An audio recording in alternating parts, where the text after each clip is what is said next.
First this evening, we queer up breaking news. Tel Aviv gay bar destroyed overnight by Iran ballistic missile attack.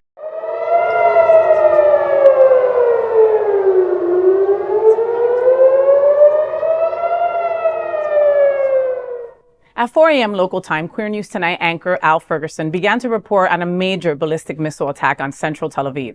Sirens screamed as every phone in Israel sounded the Category 1 alarm for a missile attack. In minutes, Iron Dome, the anti-rocket defense system, launched. Hotspots Happening Out's Vice President Al Ferguson was in Tel Aviv covering the return of Tel Aviv Pride. It was canceled on Friday because of the Iranian nuclear sites attack. His hotel has had 12 missile warnings with hundreds of missiles launched at Tel Aviv and across Israel. The 4 a.m. attack today was the largest and the most dangerous.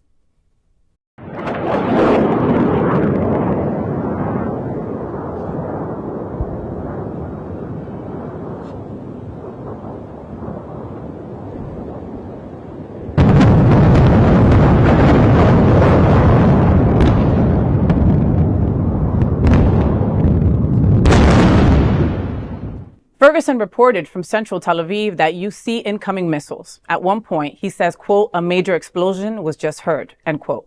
The flash was greater and closer than he knew at that moment. The ballistic missile hit just 4 blocks from his hotel, across from Tel Aviv Pride, and had major damage. One of the casualties was the gay bar called MASH Central. On social media, they market the bar, Monday night drag shows, and other LGBTQ events as TLV's last gay bar standing.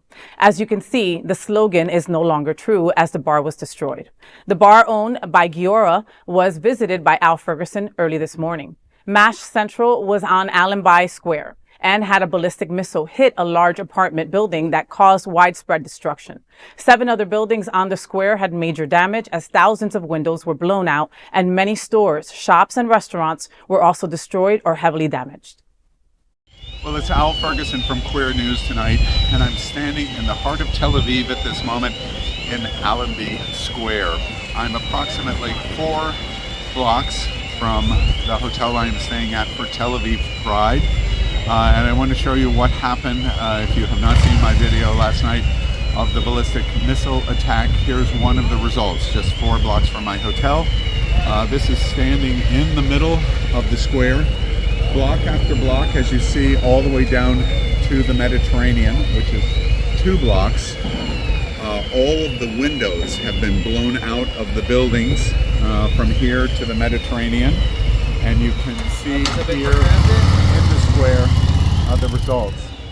A ballistic missile, at least one, believed to be approximately 32 feet long, has landed here and has been a direct hit on this apartment building that you can see here in the square. They're cleaning the collapse of road and debris here in front of us in the square.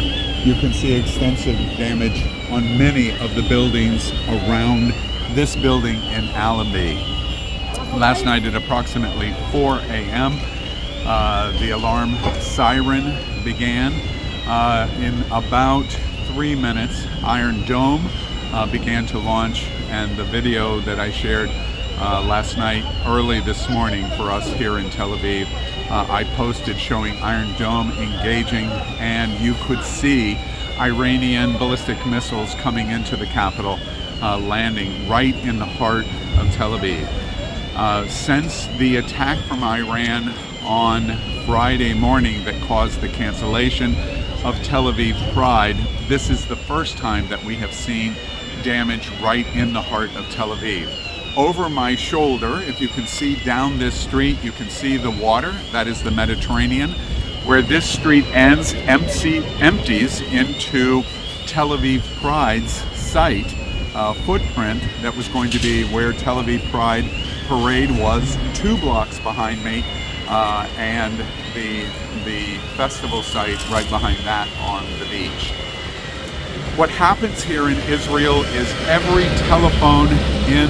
mobile phone in Israel, whether you're Israeli or visitor, etc., goes off by the Israeli Defense Force, and they send an alarm saying that they've detected incoming missiles, and you have approximately 7 to 10 minutes to get to shelter.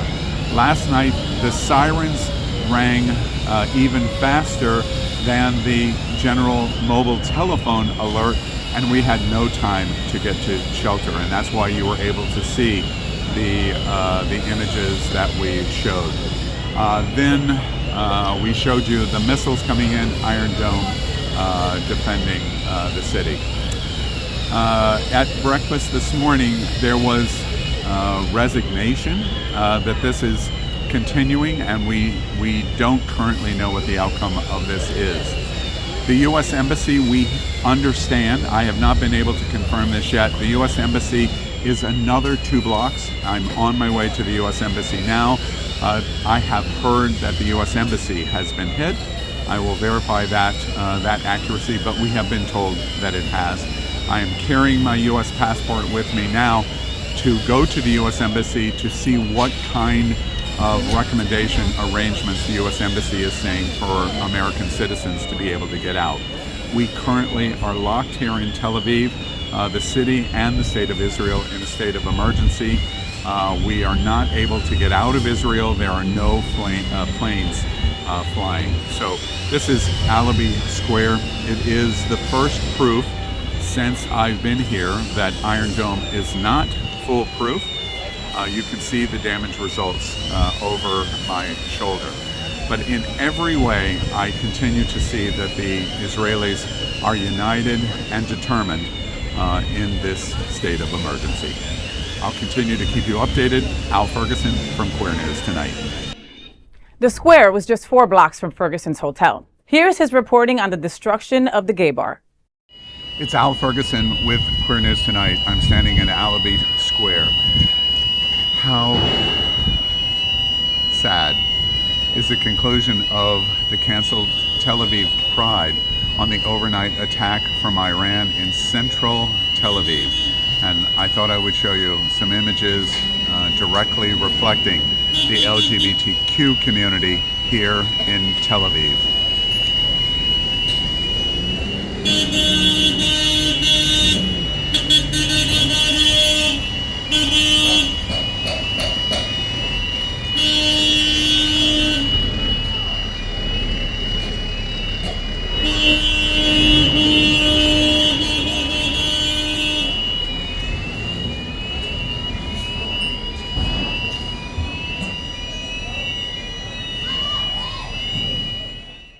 Mash Central Gay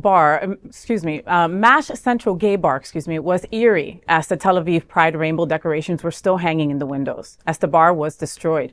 Later, Ferguson visited the LGBTQ center in Tel Aviv that is only blocks away from Mash Central Gay Bar to discuss the emotional toll of the ongoing attacks on the LGBTQ plus community. Al will file a separate story on that visit and interview. Currently, all airports are closed in Israel as the country is in a state of emergency. Most businesses are closed and everyone must stay close to emergency shelters. Al is stranded and not currently able to get out of Israel. Today, he visited the U.S. Embassy only to find it is completely closed with no U.S. personnel present. Israel security who are monitoring the safety of the building advised him to send an email to the U.S. Embassy for instructions. The U.S. Embassy was hit by shrapnel from the Alabi Square missile. Ferguson told Queer News Tonight, quote, "This is the scariest event I have ever witnessed. The fear in the LGBTQ community is real here. Nerves are being shattered while waiting for the next phone missile alarm going off across Israel.